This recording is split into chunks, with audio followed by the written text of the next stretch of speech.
The last sound Elias remembered was the joyous clatter of champagne glasses. The last sight, the soft, contented smile of his bride, Cora, as she drifted to sleep in the grand suite of the Palace Hotel. It was April 18th, 1906, and they were finally and irrevocably wed. The next sound was the roar of the world ending. Elias woke to dust, agonizing pain, and the smell of sulfur and gas. He was pinned beneath a century of plaster and timber. When rescuers finally pulled him free, broken but alive, the world outside was rubble and smoke. The East Wing, sir, where your wife was, it collapsed completely, a fireman told him gently. No survivors, I'm afraid.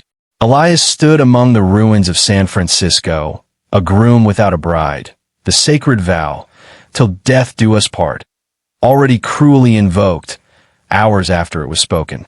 Cora was spared by a stroke of luck.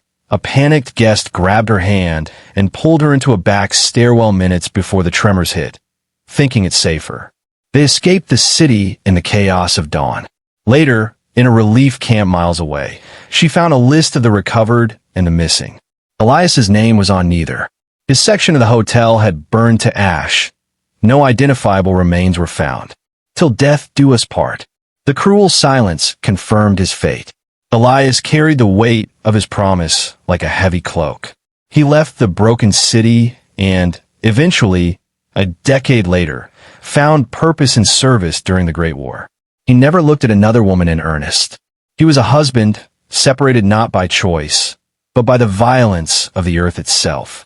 His life was solitary, dedicated, and professionally brilliant, culminating in a successful career as an architect specializing in historical restoration. Cora, meanwhile, established herself in New York, a city far from the ghosts of the West Coast. She became a renowned historian and librarian, meticulous and respected. Her life was filled with books and research, but never romance. On a delicate gold chain, hidden beneath her high-collar dresses, she wore her wedding band.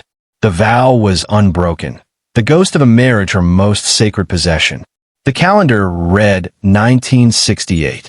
Elias Riley, age 72, stood before the skeletal frame of the old Mission Dolores Church in San Francisco. It was the very church where he had married Cora 62 years prior. His firm had been hired for the monumental restoration. And this, Mr. Riley, the site manager said, introducing her, is Dr. Cora Thorne, our historical consultant. She knows more about this building's past than the archives themselves. Elias extended his hand. A pleasure, Doctor. Cora's eyes, still bright behind thin, elegant spectacles, met his. In that moment, the world dissolved. The decades of polite, professional distance vanished. He saw not the sharp, elderly academic before him, but the young woman in white lace. She withdrew her hand quickly, a barely perceptible tremor in her wrist. Mr. Riley, the pleasure is mine. Her voice was deeper, calmer, but the melody was unmistakable. They worked together for weeks, a silent, exquisite agony unfolding between them. They discussed the Spanish colonial arches, the integrity of the beams, the archival papers of the city's devastation. They talked of everything but 1906. Elias watched her movements, the way she tucked a loose strand of silver hair behind her ear, the precise, graceful angle of her neck. He recognized the ghost of the girl he lost in every line of the woman before him. Cora, too, was searching.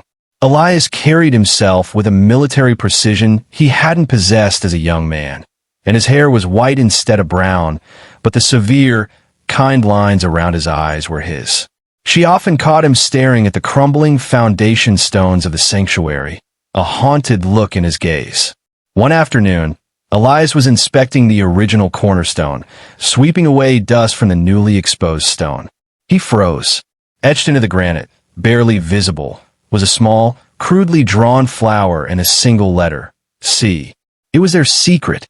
During the final moments before the wedding, Elias had slipped away and used a pocket knife to carve the silly drawing Cora had sketched on a napkin when they first met, a mark of ownership on the church that would bind them forever.